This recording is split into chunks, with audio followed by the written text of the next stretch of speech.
पेट सफा प्रेजेंट्स आज का मुद्दा। हर रोज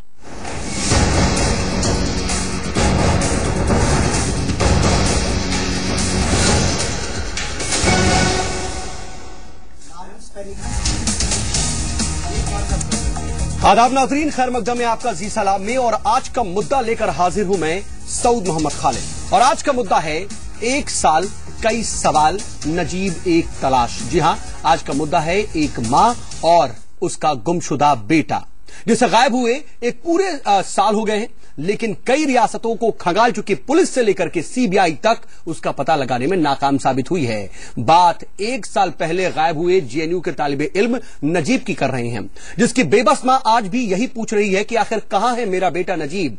वो खुद से कहीं गया है या फिर उसके साथ कोई हादसा पेश आया। तमाम तर ताकत झोंकने के बावजूद मुल्क की पुलिस और सीबीआई उसका पता लगाने में नाकाम क्यों है? क्या हमारा सिस्टम वाकई इतना कमजोर है कि पूरी ताकत लगाने के बाद भी वो एक शख्स को नहीं तलाश सकता? इन्हीं सवालों के साथ शुरू करते हैं आज का मुद्दा। अभी तुम्हारे बगैर मर जाएंगी, अभी जी नहीं पाएंगे नजीब के बगैर।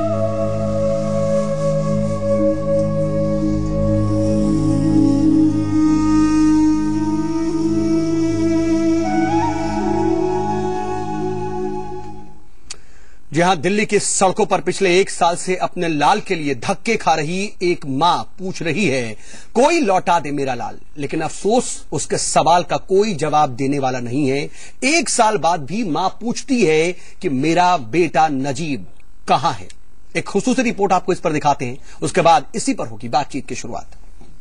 जालिमों ने मेरे बच्चे को गायब कर दिया।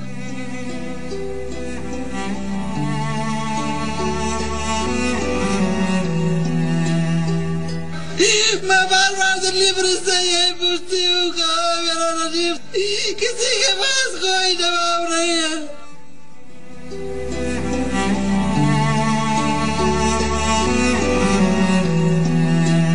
हाकिमों की दिल्ली में दर दर भटकती एक मां को एक साल हो गया।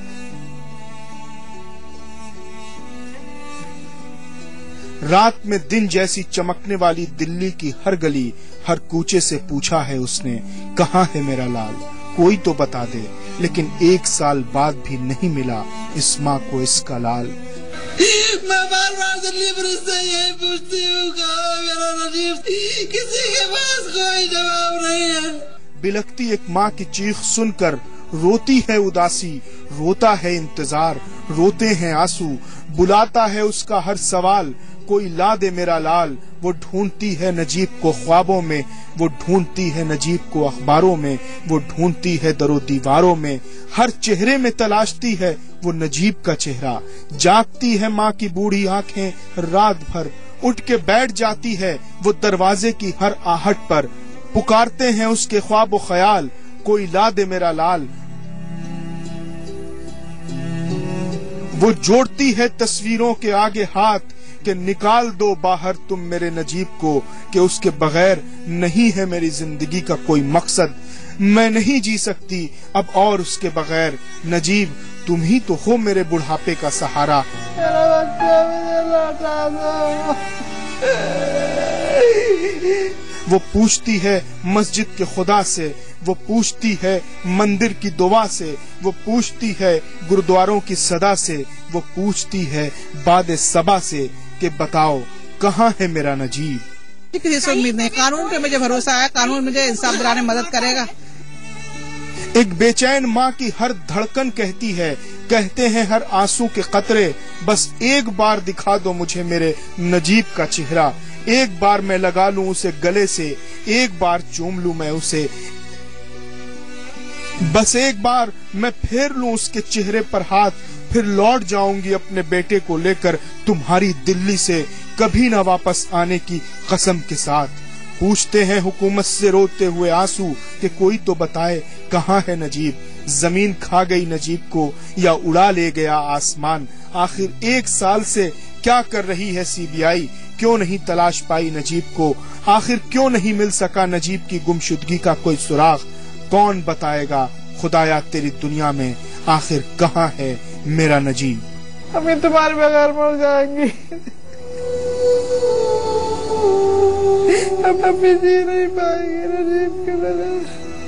भरोसा तो अब जो है हर किसी से टूटता चला जा रहा है। न्यायपालिका जो है जिसने इनके ऊपर फटकार लगाई अगस्त में सीबीआई को कि आपने जो दूसरा रिपोर्ट सबमिट की है वो पहली रिपोर्ट ही है, आपने जो है बंद लिफाफे में बिना तारीख बदल के आप वहां पर ये सुन किसकी रही है सरकार। और ये सब कुछ जो हो रहा है हम जानते हैं, सीबीआई है, पुलिस है, न्यायपालिका भी कुछ हद तक जो है स्वतंत्र है, पर सीबीआई और पुलिस पूरी तरीके से सरकार नियंत्रित कर रही है। देश के अंदर सबसे जिसके ऊपर ज्यादा भरोसा किया जाए ऐसे सीबीआई कुछ नहीं कर पाती है, तो उसमें दो ही बात आती है सामने, या तो सरकार कुछ करना नहीं चाहती या तो सीबीआई सरकार के इशारे पे चल रही है।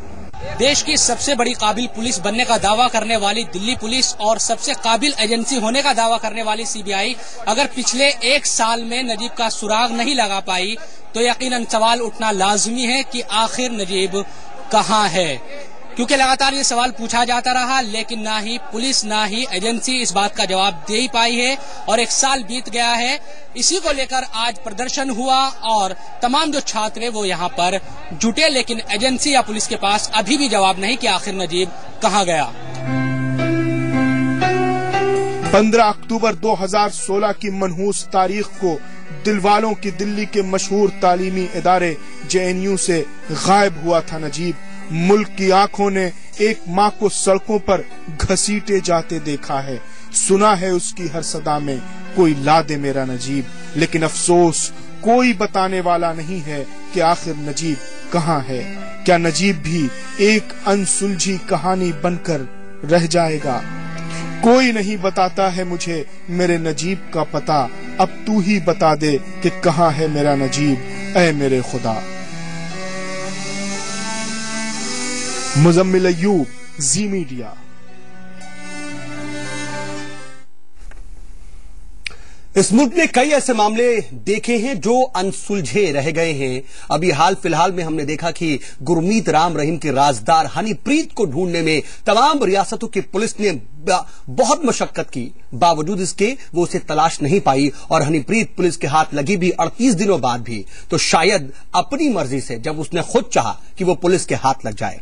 इन सब के बीच आरुषि हेमराज मर्डर केस को भी ले लेते हैं। यहां पर लगातार मामला आगे बढ़ा और हाई कोर्ट से सीधे सीधे उसके मां बाप को बरी कर दिया गया, लेकिन फिर से एक बार वही सवाल कौंधने लगा कि आखिर आरुषि और हेमराज के कातिल कौन। लेकिन इसी तरह से क्या नजीब की गुमशुदगी भी एक अनसुलझी पहेली बनकर रह जाएगी? 1 साल बीत चुके हैं। मुल्क की सबसे ज्यादा एक्टिव और काबिल पुलिस होने का दावा करने वाली दिल्ली पुलिस के हाथ खाली हैं। उसके बाद मुल्क की सबसे बड़ी एजेंसी सीबीआई भी कई महीनों से नजीब की तलाश कर रही है, बावजूद इसके नजीब का कहीं कोई पता नहीं। कई तरह के इस बीच वाकयात सामने आए, कई तरह की बातें भी हुई। यहां तक कहा गया कि नजीब दरअसल दहशतगर्दाना तंजीम ISIS में शामिल हो गया, लेकिन बाद में दिल्ली पुलिस ने इसकी तस्दीक की कि इसके कोई भी निशान नहीं मिलते हैं और ऐसा नहीं है। इन सब के बीच ये बात भी कही गई कि दरअसल JNU से नजीब जामिया नगर इलाके में गया था। जामिया नगर इलाके में छोड़ने वाले ऑटो ड्राइवर को भी पुलिस ने तलाश लिया, उससे पूछताछ भी हुई, लेकिन बावजूद नजीब का कहीं कोई पता नहीं, कोई सुराग नहीं। आखिर क्या वजह है कि हमारा सिस्टम इतना पंगु हो जाता है ऐसे मामलों में और पूरा दम खम लगाने के बावजूद आखिर वो एक शख्स को क्यों नहीं तलाश पाता है? तमाम पहलुओं पर हम बातचीत करेंगे और हुकूमत की कुव्वत इरादी पर भी हम जरा रोशनी डालने की कोशिश करेंगे कि क्या वाकई सीबीआई या फिर हुकूमत की भी कुव्वत इरादी इसमें नहीं है कि वो नजीब के मामले को सीरियसली ले रही है। ये तमाम सवाल हैं और इस तमाम सवाल को हम हर पहलू को तलाशने की कोशिश करेंगे और हमारे साथ बातचीत के लिए इस वक्त खास पैनल जुड़ गया है। अपने मेहमानों से आपका तारुफ करा देते हैं। इस वक्त स्टूडियो में हमारे साथ 5 खास मेहमान हैं। हमारे साथ बीजेपी के तर्जुमान हैं डॉक्टर दीपिका शर्मा जी, इसके अलावा हमारे साथ कांग्रेस के तर्जुमान हैं धनेंद्र भारद्वाज जी, इसके अलावा हमारे साथ सुप्रीम कोर्ट की वकील हैं अर्चना पाठक दवे और हमारे साथ साबिक IPS जो कि एक्स IG हैं हरियाणा के रणवीर शर्मा जी हमारे साथ हैं और डॉक्टर नंदिनी सहाय हमारे साथ हैं जो कि असिस्टेंट प्रोफेसर हैं सोशियोलॉजी की DU में। आप सभी मेहमानों का बहुत बहुत इस्तकबाल इस प्रोग्राम में, इस बातचीत में। और दीपिका शर्मा जी, मैं आपसे पूछना चाहता हूं पहला सवाल कि आखिर क्या वजह है कि नजीब को अब तक भी तलाश नहीं किया गया? क्या हुकूमत इसको लेकर के संजीदा नहीं है? क्या सीबीआई संजीदा नहीं है? क्या दिल्ली पुलिस इसको लेकर के संजीदा नहीं थी? या फिर आपके बस की बात नहीं है, सिस्टम के बस की बात नहीं है कि एक शख्स को, एक तालिबे इल्म को तलाशा जा सके? खालिद साहब, मैं समझती हूँ कि दिल्ली पुलिस जो है, जैसा कि आपने अपने प्रोग्राम के इंट्रोडक्शन में बताया था, दिल्ली पुलिस जो है one of the best professional polices है अक्रॉस द कंट्री। और जो सेंट्रल ब्यूरो ऑफ इन्वेस्टिगेशन है वो भी एक बहुत प्रोफेशनल एजेंसी मानी जाती है। और इन दोनों ने बहुत अहम केसेस भी इन्होंने क्रैक किए हैं। ये जो नजीब का केस है और एक जो आपने आरुषि का एग्जाम्पल दिया था, मेरे ख्याल से ये इनके जो सक्सेसफुल जो इन्होंने केसेस को सुलझाया है उनमें अपवाद के रूप में है। और नहीं, अभी भी इसमें आप देखिए तो सीबीआई की जो एक तरह से काम करने का तरीका है वो इलाहाबाद हाई कोर्ट ने भी कहीं ना कहीं सवाल उठा दिया। आरुषि केस में भी उसने भी माना कि कई तरह की कमजोरियां हैं। तो सीबीआई क्या इतनी अब सक्षम नहीं है, इतनी काबिल नहीं है कि वो इस तरह के मामलों को सुलझा सके? कोई मिस्ट्री है उसको अंजाम दे सके, सुलझा? देखिए, एक केस के बलबूते पे जिस पे सारे सबूत फर्स्ट 24 आवर्स में जिस तरीके से उत्तर प्रदेश पुलिस ने नहीं जाएंगे, बात यहां पर नहीं, मैं केवल और केवल ये कह रही हूं कि जिस दिन नजीब गायब हुए थे, इमीडिएटली जेएनयू एडमिनिस्ट्रेशन उसमें आ गया था, हरकत में आ गया था। एफआईआर इमीडिएटली दर्ज हुई। यहां तक कि मुझे जो इतिहास याद है, 15 अक्टूबर के बाद की जो घटना चक्र याद है, उसमें कम से कम और नहीं तो 600 पुलिस वाले जो हैं उनका अस्तबल जेएनयू में गया था। उन्होंने सारी छानबीन करी 4 महीने बाद। उसके बाद नजीब के ऊपर 50,000 से लेके 1 लाख, 2 लाख, 5 लाख, अब 10 लाख का इनाम कर दिया। रविंद्र यादव जो ज्वाइंट कमिश्नर पुलिस थे, लेकिन नजीब बहुत एक काबिल अफसर है, कमिश्नर क्राइम, बहुत दिल्ली पुलिस के काबिल अफसर है, वो जिम्मेदार थे इस केस के। तो और पूरे देश में शनाख्त हुई, कहां नहीं दिल्ली पुलिस गई नजीब को ढूंढने के लिए। जैसा आपने बताया कि जिस ऑटो वाले ने जेएनयू से छोड़ के उसको जामिया में छोड़ा था, उस ऑटो वाले से भी शनाख्त हुई और पूछताछ हुई। लेकिन कहते हैं कि all well when ends well. जी बिल्कुल। मैं समझती हूँ खालिद साहब के प्रयास जारी है, नियत में कोई कमी नहीं है और पुलिस पे सवालिया निशान लगाना मेरे ख्याल से ठीक नहीं है। आपके पास नदीम साहब, आपके पास व्हाट यू बताएं। देखिए खालिद जी, सबसे पहले 15 अक्टूबर से पहले एक दिन पहले की हिस्ट्री देखिए कि नजीम अहमद किस तरीके से गायब हो, उससे पहले किस तरीके से मिसबिहेव किया गया। जेएनयू कैंपस में एबीवीपी के गुंडे उसकी पिटाई करते हैं और उसके नेक्स्ट डे वो गायब हो जाता है। एफआईआर लॉन्च होती है। इन्होंने कहा ठीक है, 1 साल हो गया, क्या दिल्ली पुलिस इतनी नकारा है कि 1 साल में एक आदमी को नहीं ढूंढ पा रहे? पूरा दिल्ली पुलिस ने अपना तंत्र लगा दिया। आप खुद कह रहे हो 600 पुलिस वाले डिप्लॉयड हो गए। दिल्ली पुलिस क्या इतनी नकारा हो चुकी है कि एक आदमी को ढूंढने के लिए पूरे का पूरा तंत्र विफल रहा है? 1 साल में भी आप उसको ढूंढ नहीं पाए। अल्टीमेटली सीबीआई की भी जो एक्शन में आई है वो हाईकोर्ट के डायरेक्शन में आई है। जब हाईकोर्ट ने देखा कि दिल्ली पुलिस का निकम्मापन और दिल्ली पुलिस बिल्कुल भी इंटरेस्टेड नहीं थी इस केस को सॉल्व करने में, हाईकोर्ट ने सो मोटो लेके सीबीआई को डायरेक्ट करा कि आप इस केस को तफ्तीश कीजिए, क्योंकि दिल्ली पुलिस काम नहीं करना चाहती थी। अगर दिल्ली पुलिस चाहती, देखिए मैंने शहर में रहते हैं, मैंने आपको टोका टाकी नहीं करी। आप जब गलत बोल रहे हैं कि दिल्ली पुलिस की नियत नहीं है, ये सबसे आप लोगों में सबसे बड़ी दिक्कत पता क्या है? आरएसएस की दिक्कत ये है कि आप क्रिटिसिज्म सुनना नहीं चाहते, आप सच्चाई से भागते हो। मैं सच बोल रहा हूँ, सच सुनना नहीं चाहते। अरे पुलिस जब आपको टाइम मिला आपने अपनी बात कह दी, मैं अपनी बात कह दूं, मैं अपनी बात कह दूं, मैं अपनी बात कह दूं, मैं अपनी बात कह दूं, अरे दिल्ली मैं अपनी बात कह दूं, भारतीय जनता पार्टी मैं अपनी बात कह दूं, दिल्ली पुलिस पूरी दिल्ली की पुलिस है। कल आपको भी कोई दिक्कत होगी आपका आरएसएस जाएंगे। देखिए दिल्ली पुलिस भारतीय जनता पार्टी की पुलिस नहीं है, पूरी दिल्ली की प्रोफेशनल फोर्स है, प्रोफेशनल फोर्स है। लेकिन मैं बड़ी लॉजिकल बात कर रहा हूँ, लॉजिकल बात कर रहा हूँ। जब भी लॉजिकल बात होती है, लॉजिकल बात नहीं कर सकते, क्योंकि दिल्ली पुलिस आपको अंडर है, दिल्ली पुलिस पुलिस आपके अंदर है, एबीवीपी के गुंडे नजीब अहमद की मिसिंग में शामिल है। नजीब अहमद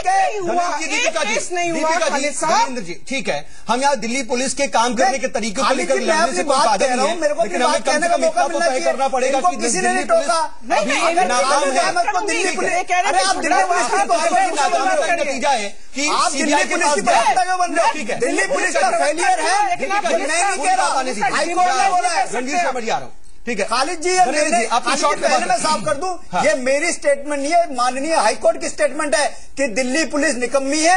दिल्ली पुलिस एक शख्स को नहीं ढूंढ पा रही। दिल्ली पुलिस का पूरा तंत्र लगने के बाद भी एक मिसिंग छात्र, उसके घर वालों की हालत देखिए ना। एक साल ये तो सच्चाई है ना, आप ये तो हाईकोर्ट ने ये नहीं कहा कि दिल्ली पुलिस निकम्मी है, उसने कहा है कि हमें डेफिनेटली बता दो। आप गलत टिप्पणी दे रहे हैं, आप गलत टिप्पणी दे रहे हैं, आप गलत टिप्पणी दे रहे हैं। हाईकोर्ट ने दिल्ली पुलिस को ऐसी टिप्पणी नहीं दिए। नहीं, आप गलत तथ्य मत करो।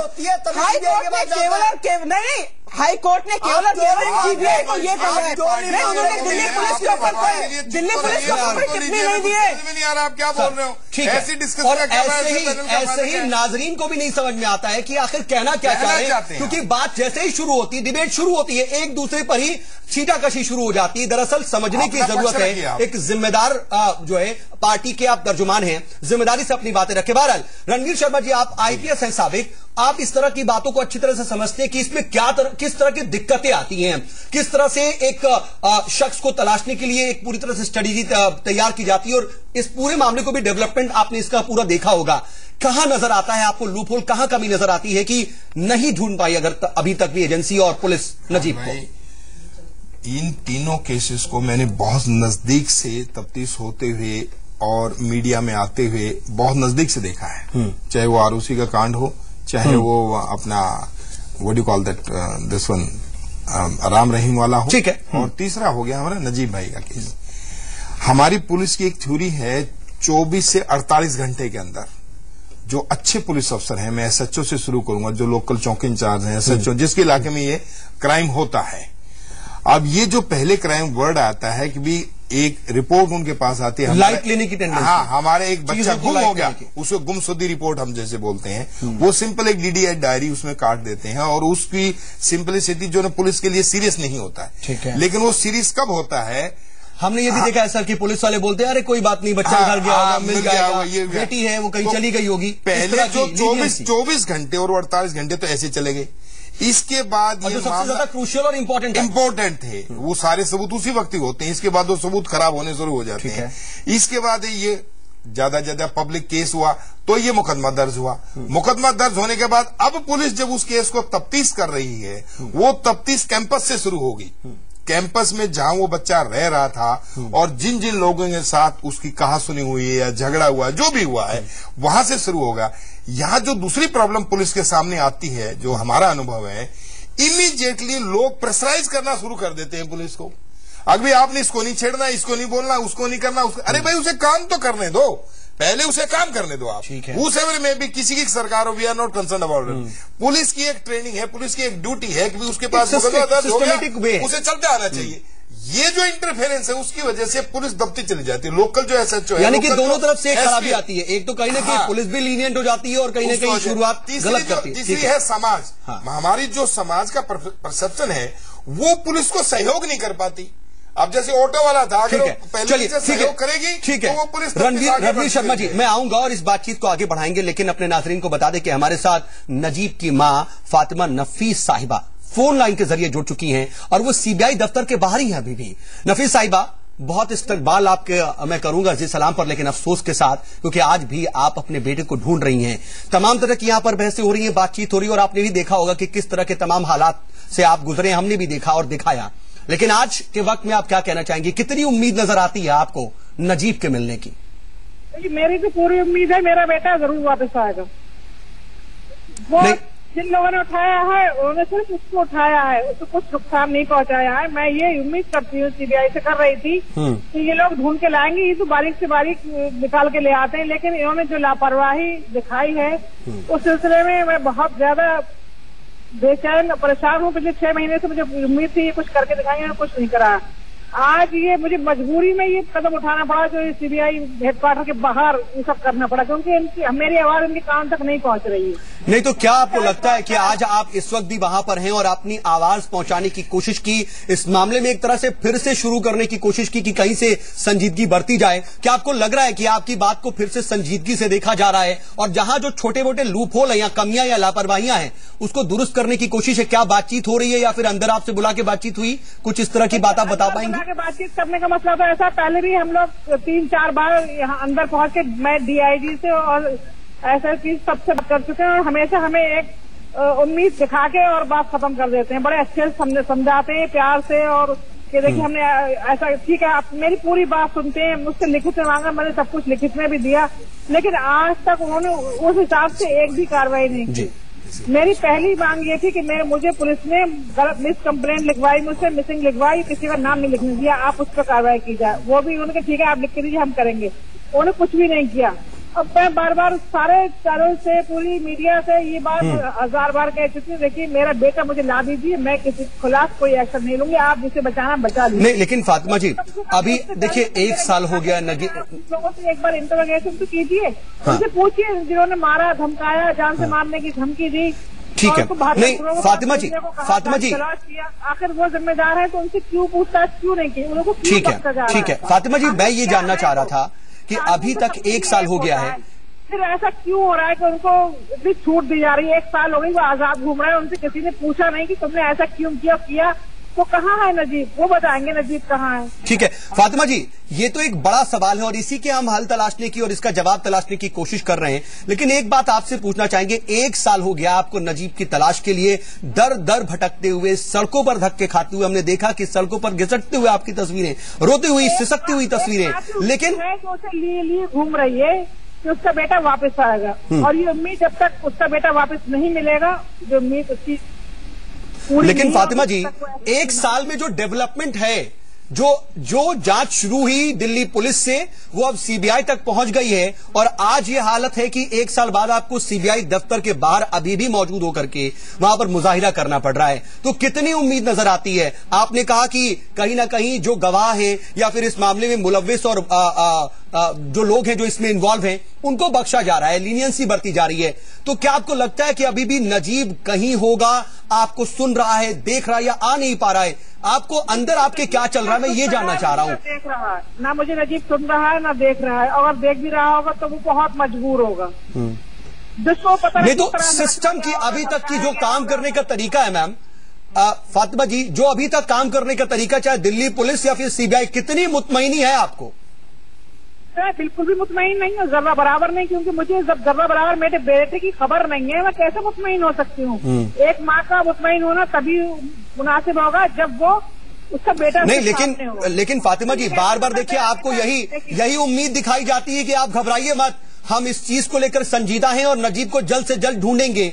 ड्राइवर को ढूंढा गया, बाद में ये बात पता चली कि नजीब जेएनयू कैंपस में ही ये कहा गया 600 से ज्यादा पुलिस एहलकार पहुंचते हैं वहां पे, छानबीन करते हैं, वहां पर तमाम डॉग स्क्वाड पहुंचता है, लेकिन अभी तक नजीब का पता नहीं है। बार बार उम्मीद बनाई जाती है और बार बार आपकी उम्मीद टूटती है, तो इस वक्त की जो आपके अंदर जहनी आपकी इस वक्त जो कैफियत है मैं वो जानना चाह रहा हूँ। मैं शायद अब मुझे साइकियाट्रिस्ट की जरूरत पड़ने वाली है, क्योंकि मेरी हालत जो हो रही है वो बहुत ज्यादा खराब हो रही है। मेरे बच्चे भी मेरे इस हालत से बहुत परेशान हैं, क्योंकि वो बहुत बेचैन होते हैं मुझे देखकर। मेरे घर की हालत भी बहुत खराब हो गई है, क्योंकि मैं घर में पूरा दिमाग नहीं लगा पाती हूँ। मेरे और बिल्कुल हम समझ सकते हैं फातिमा जी, और हम सब आपके दर्द में शामिल हैं और उम्मीद यही करते हैं कि जल्द से जल्द नजीब मिलेगा। आप हमारे साथ बने रहिए, क्योंकि हमारे साथ इस वक्त स्टूडियो में रणवीर शर्मा जी हैं जो कि साबिक आईपीएस हैं, वो आपसे कुछ बात रखना चाह रहे हैं, अपनी बात रखना चाह रहे हैं, पुलिस की इन्वेस्टिगेशन को लेकर के कुछ पॉइंट रखना चाह रहे हैं। फातिमा बहन, आपसे 2 रिक्वेस्ट है। एक तो आप अपनी जो लिस्ट है रिलेटिव्स की वो सारी लिस्ट, हाँ मेरी बात अगर सुन रहे हैं आप अपनी पुलिस जो भी आपके रिलेटिव हैं, रिश्तेदार हैं, दोस्त हैं, मिलने वाले हैं, वो लिस्ट एक बार प्लीज आप पुलिस को दे दीजिए, नंबर 1। नंबर 2, दूसरी लिस्ट आप दे दीजिए उस बच्चे की जो उसके दोस्त, पर्सनल दोस्त हैं उस बच्चे के, उनकी लिस्ट दे दीजिए। और तीसरी मैं पुलिस से रिक्वेस्ट कर रहा हूं कि आपके पास जो ये लिस्ट आ रही है, आज इंफॉर्मेशन टेक्नोलॉजी का जमाना, उनके सारे मोबाइलों को खलाइए, कहीं न कहीं कांटेक्ट जरूर होगा। और प्लस जिन बच्चों पे शक है उनको मैं राजनीतिक पार्टियों से बोलूंगा कि उन्हें तफ्तीश करने दे पुलिस को। कोई बात नहीं है, किसी का बच्चा गुम हुआ है, मर्डर हुआ है, कुछ भी हुआ है, ये जान लेते हैं जरा कि क्या फातिमा जी ने ऐसा किया है, लिस्ट अपनी प्रोवाइड कराई है या नहीं कराई है। फातिमा जी, क्या इस तरह से आपने इस तरह का कोई कदम उठाया जैसा रणवीर जी कह रहे हैं? मैं पूरा सब कुछ कर चुकी हूँ सर, मैं सब कुछ। अब भी मुझसे कोई पुराने नंबर की पुलिस मांगती है तो पुराने नंबर उसके दोस्तों से लेके जाती है। मेरे मोबाइल में नहीं है, जो अब बताइए हो गया था, मेरे मोबाइल सारे नंबर जा चुके थे। मैं कोशिश करती हूँ पुलिस को पूरा, सीबीआई को पूरा कोऑपरेट। सर यहाँ से तो कोऑपरेट पूरा है, लेकिन कहीं ना कहीं पुलिस की इन्वेस्टिगेशन पर सवाल उठ रहे हैं। बहन जी, मेरी एक बात और सुनिए मैन, कि जो बेटा है उसका जो सर्कल है, बेटे का जो सर्कल है, उसके जो फ्रेंड्स पीछे रहे हैं, टेस्ट वगैरह सब हो चुके हैं। हाँ, उनके नंबर 3 जो लिस्ट आपकी शक की लिस्ट है, तीसरी लिस्ट मैं बोल रहा हूँ, जिन पे आप शक करते हैं बाई नेम, वो लिस्ट पुलिस के पास होने चाहिए और पुलिस को फौरी उनको गिरफ्तार करके उनकी इंटेरोगेशन वही तो मांग सर, वही तो मांग करनी बहुत जरूरी है। रणवीर जी देखिए, आज तो मैं आता हूँ और धर्मेंद्र जी आपके पास भी आता हूँ। मैं बता भी दूं कि आज जो जेएनयू के तालिबे इल्म हैं, जो तमाम स्टूडेंट्स हैं और इस वक्त भी मौजूद है फातिमा जी के साथ, वो दरअसल सीबीआई के दफ्तर के बाहर इसी मुतालबे के लिए गए हैं कि कहीं ना कहीं शुरुआती ढीलाई बरती गई। और वो ये भी कह रहे हैं कि जो लोग इसमें शामिल थे, नजीब पर हमला हुआ, उनसे मारपीट हुई, उनका लाई डिटेक्टर टेस्ट करने में बहुत टाइम लगा दिया। और यह भी कहा गया कि उनको कहीं ना कहीं मुलविस पाया गया इस लड़ाई झगड़े में, तो सजा भी बहुत छोटी दी गई, सिर्फ हॉस्टल बदल दिए गए। तो नार्को टेस्ट कराने हैं, उससे बोलेंगे, वहां कहीं ना कहीं लीड मिलेगी। कोशिश कर रही हैं, लेकिन वहां से सपोर्ट नहीं मिल रहा। पिछले साल की लिस्ट दी है मैंने, 1 साल पुरानी दोस्तों की, जो यूनिवर्सिटी में पढ़ता था, वो जब बरेली में, वो सारे दोस्त, बिल्कुल मैं समझ रहा हूँ, उसके मोहल्ले के दोस्त तो थे ही, इसके बहुत कम दोस्त है, कम लोगों से। पढ़ने वाले बच्चों के दोस्त कम होते हैं, वो होते हैं तो सिर्फ पढ़ने वाले होते हैं। उसकी माँ ही उसकी दोस्त, बहन, भाई, बाप, सब कुछ उसकी माँ है। एक तीसरा सवाल लास्ट में जी, अगर बुरा नहीं माने तो, अगर उस बच्चे के साथ कोई भी मतलब जो फीमेल दोस्त है, उनके भी जरूर आप नाम दे दीजिए। सर वो दे चुके हैं, रणवीर जी दे चुके हैं असल में। ठीक है, सारे दोस्तों के नाम दिए। ठीक है, ठीक है। फातिमा जी, मैं चाहूंगा अगर आपके पास वक्त हो और जरा आप हमारे साथ रुक सके तो फोन लाइन पर बने रहिएगा। मैम, हम समझ रहे हैं कि आप इस वक्त सीबीआई दफ्तर के बाहर हैं, मुजाहिरा कर रही हैं और अपने बेटे की गुमशुदगी को लेकर के। पैर में चोट लगी है, धक्का मुक्की की पुलिस ने। मेरे साथ जो लड़के थे उनको बुरी तरह मारा, और मेरे साथ जो लड़की रहती है, जो मेरा सब देखती है, ये कोर्ट का काम था, उसको पुलिस ने मारा। सर मेरे पैर में बहुत, मेरे शुगर पेशेंट हूँ, मेरा अंगूठा पूरी तरह से कुचल गया, वैसे चलने में प्रॉब्लम हो रही है। और मैं दोपहर 3 बजे से यहाँ लगातार खड़ी हुई लोगों के साथ, और लोग मेरी वजह से रुके हुए हैं, और मुझे जरूरत पड़ी रात भर रुकने की तो मैं वो भी रुकूंगी।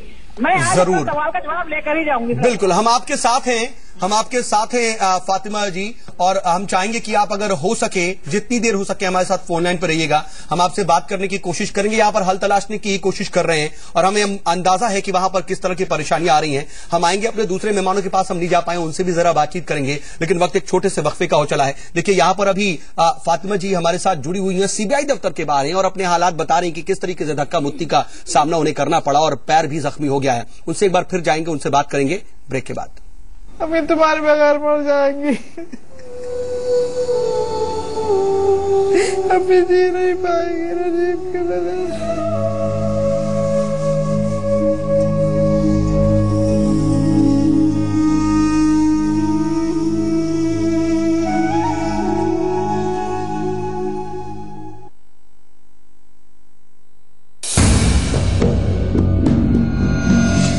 रात के अंधेरे में हो, दिन के उजाले, कभी भी कोई जुर्म होता है, पहली कोशिश यही होती है उस पर पर्दा डाल।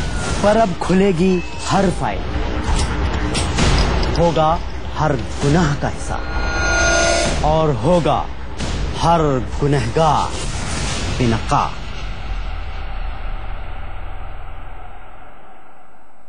जोड़ों और बदन का दर्द जीवन की खुशियों का अंत नहीं कर सकते। नूरामिन की रोजाना मालिश दे जोश और जिंदगी का एहसास। दर्द है तो नूरामिन है ना। सर्वोकॉन 25 सालों के भरोसे के साथ भारत के सबसे बड़े सर्वो वोल्टेज स्टेबलाइजर निर्माता। सर्वोकॉन रखे सब कंट्रोल में। मुस्तकिल जो दर्द का इलाज है, और ये सिर्फ यूनानी में, पाइल्स है, पथरी है, इन सब इमराज के लिए लीवर ठीक काम नहीं करता, कैप्सूल पी के गॉल ब्लैडर का जो अतिया हर्ब्स, डॉक्टर सुलेमान के साथ शाम 5 बजे।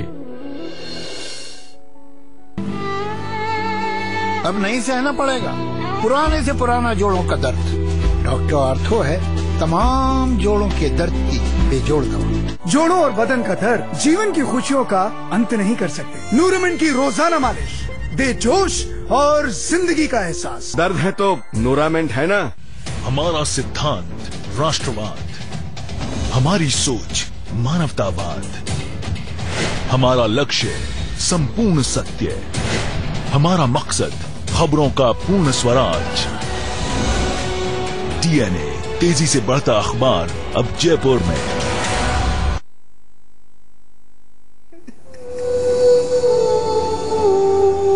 अभी जी नहीं पाएंगे नजीब के बगैर।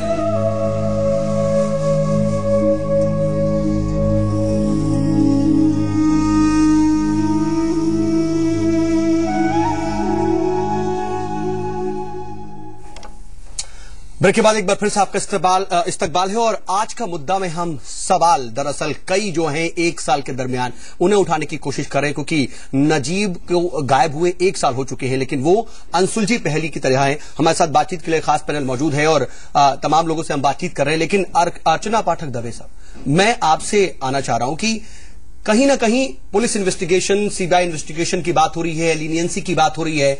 मैं इस पर जवाब भी चाह रहा था दीपिका शर्मा जी से कि क्या कहेंगी नजीब की मां ने जो बात कही, लेकिन मैं आपके पास इसलिए आ रहा हूं कि कोर्ट का इंटरफेरेंस भी इस पूरे मामले में रहा।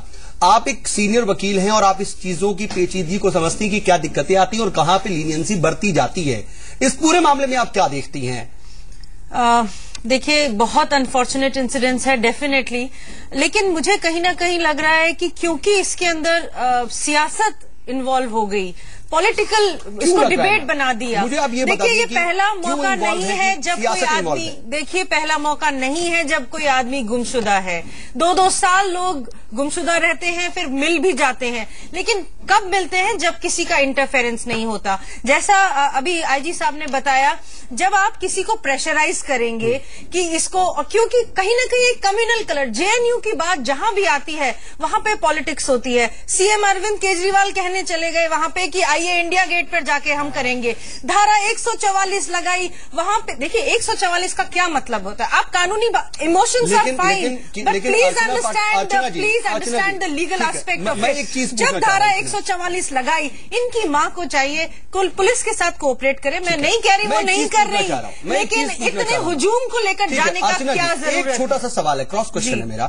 चलिए ठीक है, सियासत हो रही है, हम ये समझ रहे हैं, इसमें मीडिया कवरेज भी हो रही है और हम इसको लगातार दिखा रहे हैं, आप ये देख रहे हैं। बिल्कुल, लेकिन मैं इसमें आपसे सवाल ये पूछना चाह रहा हूं, मैं धनेंद्र साहब में आ रहा हूं। धनेंद्र साहब, मैं 1 सेकंड आ रहा हूं। इसी पूरी वजह से शायद ये मामला इतना मंजर-ए-आम है, इतना हाई प्रोफाइल है और कहीं ना कहीं प्रेशर है। प्रेशर होता है तो काम और ज्यादा होते हैं। नहीं तो आप ये जानती हैं, आपने कहा 2 साल बाद मिलते, 3 साल बाद मिलते, ऐसे भी वाकयात हैं जो 10-10 साल, 20-20 साल तक लोग नहीं मिले हैं। लेकिन उनका कोई मीडिया ट्रायल नहीं होता है, वहां पे कोई किसी को जाके प्रेशराइज नहीं करता है। यही मैं आपको समझाने की कोशिश कर रही हूँ। आप देखिए धीरेन्द्र जी, 1 मिनट, धीरेन्द्र जी 1 मिनट, आप BJP, Dhirendra ji 1 minute, I never interrupted, Dhirendra ji I never interrupted. बात पूरी आ जाने देते हैं, फिर धनेंद्र जी मैं आऊंगा आपके पास। मांगना भी गुनाह हो गया। ठीक है धनेंद्र जी, लड़का गायब है, हम समझ रहे हैं, उसकी माँ को भी उसकी माँ ने you are picking and choosing. इंसाफ मांगिए, बहुत कुछ हो रहा है कंट्री में, इसका बच्चा जाता है को नहीं उठाते हैं। आपने तो उसकी माँ को भी एक्यूज बना दिया। अरे जिसका बच्चा होता है वो सड़क पे आएंगे, उनकी बात पूरी आ जाने देते हैं।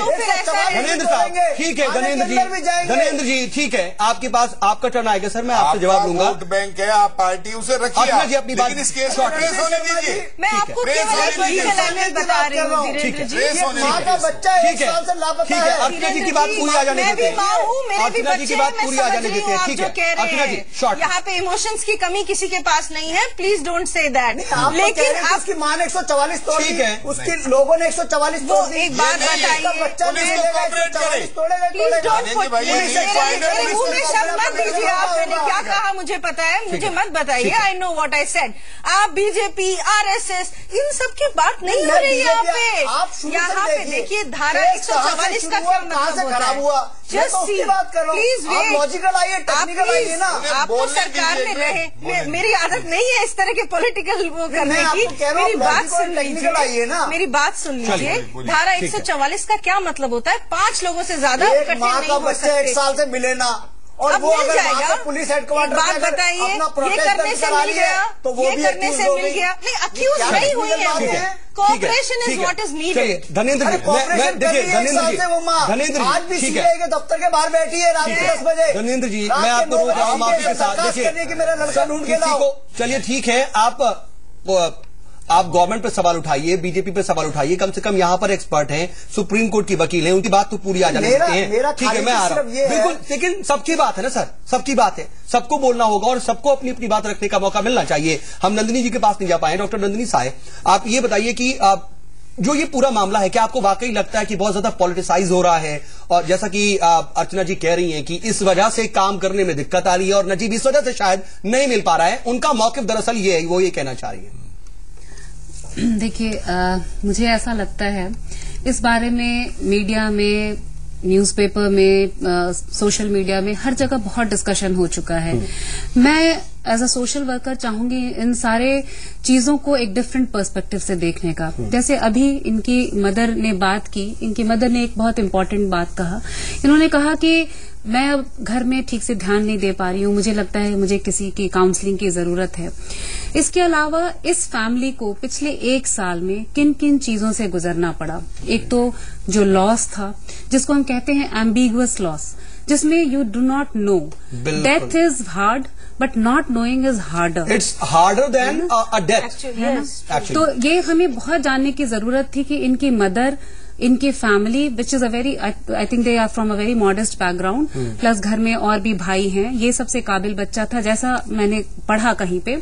और इस लॉस को ये फैमिली कैसे झेल रही है? अगर इनका दिल्ली आना होता है, अगर ये जगह जगह जा रही हैं, गुहार लगा रही हैं, कहीं अगर सीबीआई ऑफिस के बाहर हैं या पुलिस के जहां पे भी उनका कार्यालय है उसके बाहर है, या फिर ये जेएनयू जा रही हैं, ये गांव वापस जा रही हैं, फिर से आ रही हैं, अपने बीमार पति को देख रही हैं, घर में बहुत लिमिटेड मनी है, ये सारी चीजें कैसे मैनेज होती है? सोशल एस्पेक्ट इसका क्या है?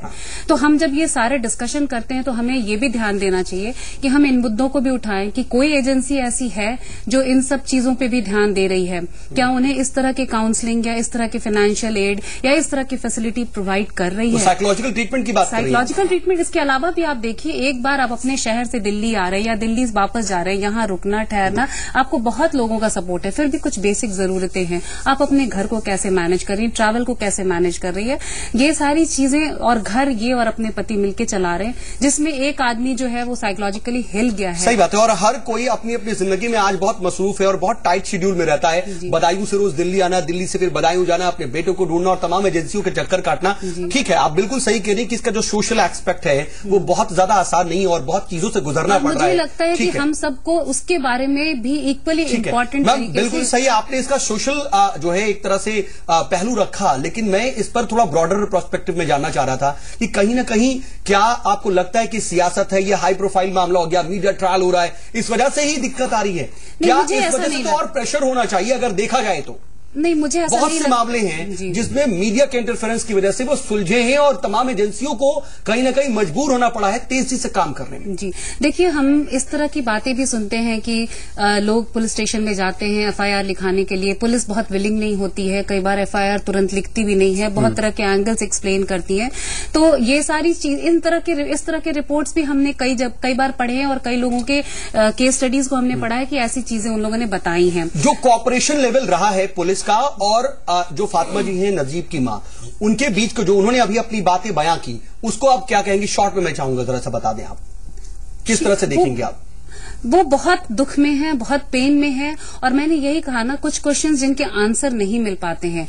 अगर मुझे पता है कि वो कभी नहीं आएगा, एटलीस्ट मैं उस सच्चाई के साथ जीना सीख जाऊंगी, but not knowing is very very hard. और यही चीज उनकी मदर की आवाज में था, वो अभी तक इस चीज को नहीं अपने आप को एडजस्ट कर पा रही हैं। ठीक है नंदिनी जी, मैं आता हूं आपके पास, दीपिका शर्मा जी के पास मैं जाना चाह रहा हूं, लेकिन रणवीर शर्मा जी आप अपनी बात कुछ रखना चाह रहे हैं, मैं चाह रहा हूं आप जल्दी से जोड़ दे, तो फिर मैं डॉक्टर दीपिका पर जाऊं। एक ही लाइन उसमें जोड़ना चाह रहा हूं कि जो अभी मैडम भी कह रहे थे कि भी पुलिस की तफ्तीश में जितना इंटरफेरेंस होगा ना आउटसाइडर, और जितना लैंड ऑर्डर का इंटरफेरेंस होगा, उसकी वजह से पुलिस बहुत ज्यादा जो आईओज है वो डिस्टर्ब हो जाता है। क्या इंटरफेरेंस अभी तक आपने देखा सर? मैं ये जानना चाहूंगा क्या इंटरफेरेंस है? चाहे अर्चना जी ने भी इसी तरह की बात की। मैं उसी बात ही कह रहा हूँ कि पहले दिन जिन मुलजों पर शक हुआ, 2 थे, 4 थे, 5 आदमी थे, उनको पुलिस को पूरे इंटेरोगेशन नार्को टेस्ट तक उन्हें करा लेना। एक मॉरल प्रेशर था कि उधर नहीं जा पाए और ऊपर हाथ न डाले। तो ये बात, दूसरी बात उसमें यह है कि जो पुलिस ऑफिसर है उसे टेक्निकल चीज का सहारा लेना चाहिए। जो पुलिस अभी भी अपने पुराने ढर्रे से काम करती है, टेक्निकल चीज का सहारा ले, चाहे वो नार्को टेस्ट का है। सर उसके लिए तो खैर कोर्ट से भी इजाजत लेनी पड़ती है, हालांकि कोर्ट इस पर जो है बार बार कह रही है कि वहां से आपको कोई ना कोई लीड मिलेगी। आपको वहां से लीड मिलेगी, लीड मिल के बाद इन्वेस्टिगेशन में मदद मिलेगी, ये मैं कहना। ठीक है सर, ठीक है। लेकिन डॉक्टर दीपिका देखिए, तमाम बातें आ रही हैं और जैसा कि रणवीर शर्मा जी ने भी कहा कि एक प्रेशर कि आप अपनी इन्वेस्टिगेशन सही तरह से ना बढ़ा पाए। प्रेशर किसका है, कौन दे रहा है प्रेशर? और जो नजीब की मां ने जो तमाम बातें कही हैं वो भी एजेंसी पर, सीबीआई पर और दिल्ली पुलिस पर ही सवाल उठा रही हैं। देखिए पूरी तरह से नाउम्मीद है। देखिए आज एक मां की वेदना है और मां की वेदना तो मतलब उसका तो कोई सानी नहीं है। और आज जो उनके साथ जो किया गया, आज वो जख्मी हैं और हमसे बात कर रही हैं, ये भी तो बहुत ज्यादा दुखदाई है कहीं ना कहीं। अगर ऐसा हुआ है, अगर वो कह रही हैं कि ऐसा हुआ है तो बहुत दुर्भाग्य की बात है, क्योंकि जो महिला ऑलरेडी अपना उसका पुत्र खोया हुआ है और वो जिस तरीके से प्रोग्राम में कह रही हैं कि वो एक साइकिक पेशेंट बनती जा रही है और जिस प्रकार से वो दुख और वेदना में है, मुझे लगता है कि सारा दिल्ली आज उनके साथ है। परंतु मैं यहाँ पे ये भी कहना चाहूंगी कि ये जो नजीब की जो केस है वो दिल्ली हाई कोर्ट मॉनिटर कर रही है इसको, और सीबीआई दिल्ली हाई कोर्ट को रिपोर्ट कर रही है। तो यहाँ पे ये कहना कि राजनीतिकरण करना और कांग्रेस, एक चीज मैं जानना चाहूंगा, मैं इसमें आपको इंटरफेयर कर रहा हूँ, मैं इंटरफेयर कर रहा हूँ। सीबीआई के पास तो ये पूरा मामला 9 महीने के बाद पहुंचा। शुरुआती इंटरफेरेंस की बात कर रहे हैं रणवीर जी भी और देखिए स्टार्टिंग 24 and 48 आवर्स। देखिए मुझे अच्छा लगता कि अगर आप दिल्ली पुलिस के प्रवक्ता को भी यहाँ पे बुलाते हैं, सीबीआई कोशिश की थी किसी व्यक्ति को होते तो बहुत अच्छा होता, सीबीआई के स्पोक्स पर्सन को यहाँ पे बुलाते।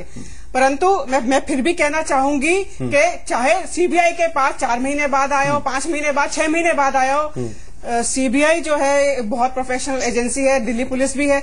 मैं समझती हूँ जहाँ पे कोर्ट मॉनिटर कर रही है एक इन्वेस्टिगेशन, आपको लूपहोल्स नहीं नजर आ रहे हैं कहीं ना कहीं, चाहे सीबीआई की तरफ से या फिर दिल्ली पुलिस की तरफ से? एक लॉ एंड ऑर्डर प्रॉब्लम को, एक लीगल प्रॉब्लम को आप इसको पॉलिटिकल रंग देना कि जी इस वजह से नहीं हुआ, इस वजह से जांच नहीं हुई, मैं समझती हूँ कि दिल्ली हाई कोर्ट अपनी डॉक्टर दीपिका, अगर धनेंद्र साहब ये बातें कह रहे थे और सवाल उठा रहे थे तो उसमें सियासत नजर आ रही थी, लेकिन अर्चना पाठक जी इसमें किस तरह की सियासत तलाशेंगी? वो एक तरफ सपोर्ट भी कर रही है लेकिन कह रही है कि शुरू में कहीं ना कहीं जिस तरह से रणवीर शर्मा जी ने बातें कही में इंटरफेयर किया गया।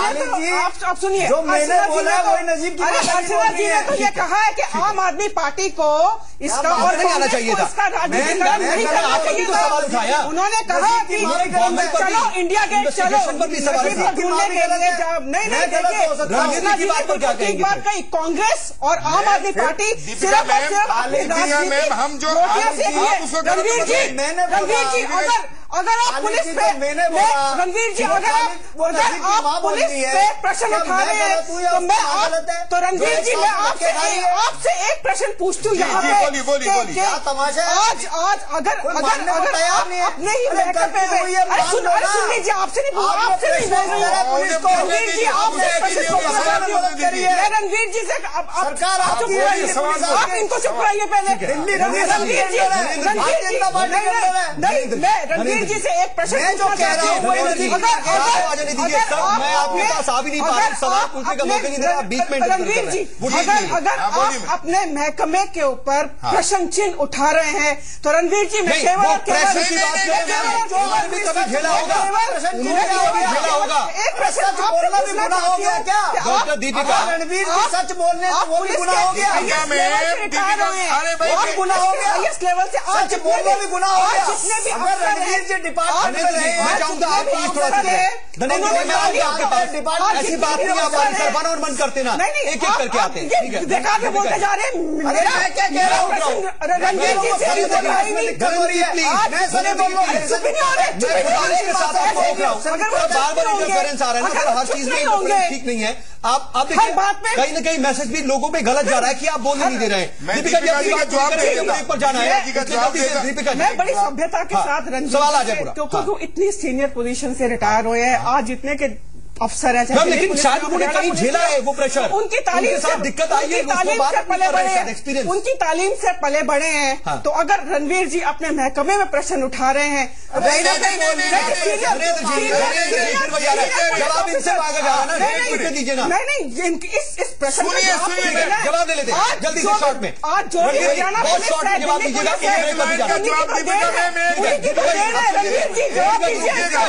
आपकी तालीम जवाब अब जवाब दीपिका मैम, हमारा काम है जनता की रक्षा करना और हमारे पास जो केस आया है उसको ट्रेस करना। मैंने खुद उन चीजों को झेला है कि जैसे ही पुलिस मौके पे जाती है वहां हमारे पास टेलीफोनों के अंबार, हमारे थाने में लोगों की भीड़ आनी शुरू हो जाती है और हम डिस्टर्ब हो जाते हैं, हम तफ्तीश नहीं कर पाते। ये बात हम कहना चाहते हैं, we are not concern about जब ये रहे होंगे किसी हरियाणा में संबंध नहीं है। जब हरियाणा के आईजी से सच्चाई जब आप हरियाणा में रहे होंगे तो कांग्रेस की गवर्नमेंट रही है, ठीक है, सब जगह रही है। दीपिका जी चलिए हम आएंगे, सबको ब्रेक पर जाना है, हमको ब्रेक पर जाना है। पुराना केस है धनेंद्र जी, ठीक है। देखिए बात यहाँ पर अगर रणवीर जी की आप हिमायत कर रहे हैं, उनके साथ है, तो आप ये भी समझिए कि वो अपना एक्सपीरियंस ही शेयर कर रहे हैं। और ये हरियाणा में थे ना, तो उस वक्त आपकी गवर्नमेंट थी। उससे भी लेकिन दीपिका जी आपको भी ये समझना चाहिए कि एक अफसर साहब पर, एक पुलिस ऑफिसर पर कितना दबाव होता है, बहुत ज्यादा दिक्कतें होती है। इस बात को समझाने की कोशिश कर रहे हैं रणवीर जी, ठीक है। रणवीर जी आप सबके पास आऊंगा, इस बात को आगे बढ़ाएंगे, लेकिन इस प्रेशर पर हम बात नहीं करेंगे। आखिर इस प्रेशर को डील कैसे किया जाए, इससे उबरा कैसे जाए, नजीब जैसे शख्स को, एक तालिबे इल्म को ढूंढा कैसे जाए। सवाल दरअसल ये है, ब्रेक के बाद बगैर मर जाएंगी, अभी जी नहीं पाएंगे नजीब के लिए।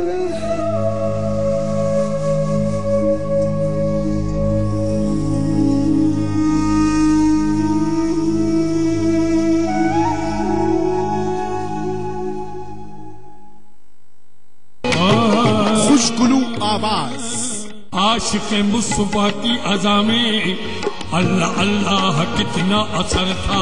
पुरकशिश फनकारी,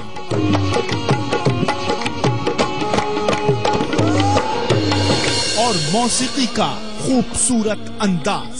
फर्द ढोली मेरी या मोहम्मद, लौट कर मैं न जाऊंगा खाली। जश्न सूफी के नए दौर का आगाज देखिए पीर से जुमेरात दोपहर 2 बजे सिर्फ जी सलाम पर। इतनी कमाई आखिर किसके बलबूते पर? मेरे सोनालिका ट्रैक्टर के, और भला किसमें है ये दम? सोनालिका ट्रैक्टर, सोनालिका ट्रैक्टर है ताकत की पहचान। भारत की heavy duty tractor range, Sonalika tractor, heavy duty जैसे आप। कब्ज, एसिडिटी, गैस, इन सभी समस्याओं का समाधान है आयुर्वेदिक कायम चूर्ण। रात में 1 चम्मच, दिन भर लो माच। हेलो यंग मैन, बाहर बोर्ड नहीं देखा क्या? तो ये पेंशनर क्लब है जी। मैंने भी पेंशन का प्रावधान किया है। मैंने LIC की जीवन अक्षय 6 में निवेश किया है।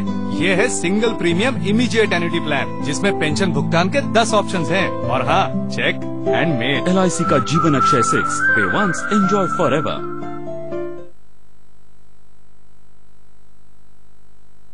इतनी कमाई आखिर किसके बलबूते पर? मेरे सोनालिका ट्रैक्टर के। और भला किस में है ये दम? सोनालिका ट्रैक्टर, सोनालिका ट्रैक्टर है ताकत की पहचान। भारत की heavy duty tractor range. Sonalika tractor, heavy duty जैसे आप। कब्ज, एसिडिटी, गैस, इन सभी समस्याओं का समाधान है आयुर्वेदिक कायम चूर्ण। रात में 1 चम्मच, दिन भर। अभी जी नहीं पाएंगे नजीब की वजह से।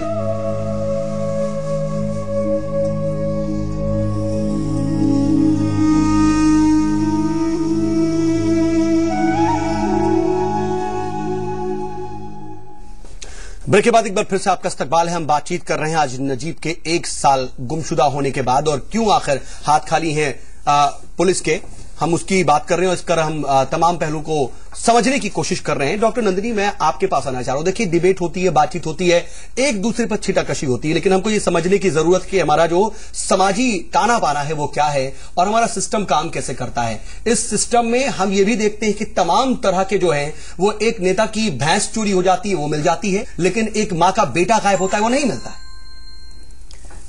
देखिए, सिस्टम में अच्छा बुरा दोनों ही होता है। सिस्टम के हेल्प से कई बार खोए हुए बच्चे, खोए हुए लोग मिल भी गए हैं, ऐसी बात नहीं है।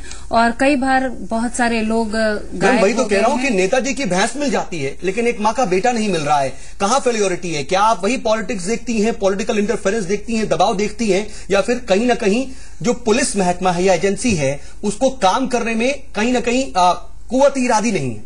नहीं, ऐसा नहीं है कि सिर्फ नेता की भैंस ही मिलती है। जो जो आम नागरिक हैं उनके साथ भी कई बार न्याय हुआ है। ऐसी बात नहीं है कि उनके साथ न्याय नहीं हुआ है, उनके खोए हुए लोग नहीं मिले, ऐसी बात नहीं है। हाँ, लेकिन परसेंटेज बहुत कम है। यही बात मैंने पहले भी कही थी कि जब एक आम आदमी जाता है अपने FIR कराने के लिए तो उसको बहुत सारी दिक्कतें आती हैं।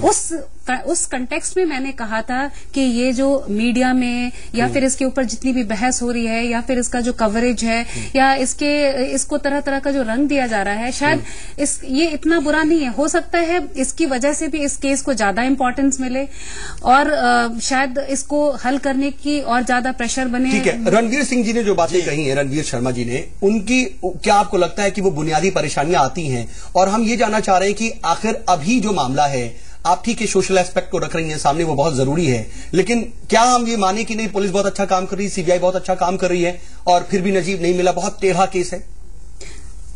देखिए, मैं पुलिस पे सवाल नहीं उठा सकती हूँ क्योंकि मैंने कहा, जैसा पहले भी कहा मैंने, कि ऐसा नहीं है कि पुलिस ने केसेस सॉल्व नहीं किए हैं। ऐसा नहीं है, पुलिस ने केसेस सॉल्व किए हैं। स्टैटिस्टिक्स निकाल के देखेंगे तो हाँ, डेफिनेटली अभी भी बहुत सारी चीजें ऐसी हैं जो सॉल्व नहीं हो पाई है, but at the same time there are success also, success stories also. मेन चीज हम कहना चाह रहे हैं, एक जब भी कोई तफ्तीश होती है उसमें सामाजिक सहयोग की बहुत जोरदार जरूरत है, चाहे वो पेरेंट्स की तरफ से हो, चाहे वो दोस्तों की तरफ से हो, चाहे एडवोकेट की तरफ से हो। मैं ये जानना चाह रहा हूं, देखिए अभी जो है ना, आज अगर हम देखें कि CBI दफ्तर के बाहर जाकर के जो तमाम स्टूडेंट्स है JNU के, वो प्रदर्शन कर रहे हैं, मुजाहिरा कर रहे हैं, उनकी बहुत छोटी छोटी मांग है। वो कह रहे हैं कि जो 9 स्टूडेंट्स हैं जिससे नजीब का झगड़ा हुआ, उनकी कॉल्स, व्हाट्सएप मैसेज रिकॉर्ड्स खंगाले जाए। वो आज भी इसका मुतालबा कर रहे हैं, लेकिन इसलिए कर रहे हैं क्योंकि इनको नहीं खंगाला गया, इसको छोड़ दिया गया।